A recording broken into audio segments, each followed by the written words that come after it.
ఉత్ప్రేక్ష అలంకారం అంటే ఊహ. ఉన్నది లేనట్టు, లేనిది ఉన్నట్టుగా ఊహించుకోవడం. ఉపమేయాన్ని ఉపమానంగా ఊహించుకోవడం అనమాట. ఇలాంటి ఉత్ప్రేక్ష అలంకారం ఎలా గుర్తించొచ్చు అంటే ఈజీగా సెంటెన్స్ చివర్లో అన్నట్లుంది, అనిపిస్తుంది, భయపడ్డాను వంటి పదాలొస్తాయి. అలాగే ఆశ్చర్యార్థకంతో కూడిన సింబల్ కూడా కొన్ని కొన్ని కేసెస్‌లో ఉంటుంది. So, let us see some examples. ఆ ఏనుగు నడిచే కొండయా అన్నట్లుంది. ఏనుగు అనేది ఉపమేయం. అంటే ఏనుగును కొండలాగా ఊహిస్తున్నాం అనమాట. కొండ అనేది ఉపమానం. ఆ ఏనుగు నడిచే కొండయా అన్నట్లుంది.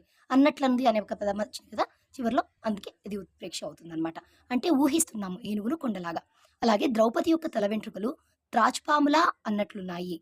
చీకటిలో తాడును చూసి పాము అని భయపడ్డాను. మండే ఎండలు నిప్పుల కొలిమియా అన్నట్లున్నాయి. అమ్మ చేతి వంట అమృతమా అన్నట్లుంది. అతని ఇంటి ముందున్న కుక్కను చూసి పులేమో అని భయపడ్డాను. మా ఊరి చెరువు సముద్రమా అన్నట్లుంది. సో, ప్రతి దాంట్లో అన్నట్లుంది,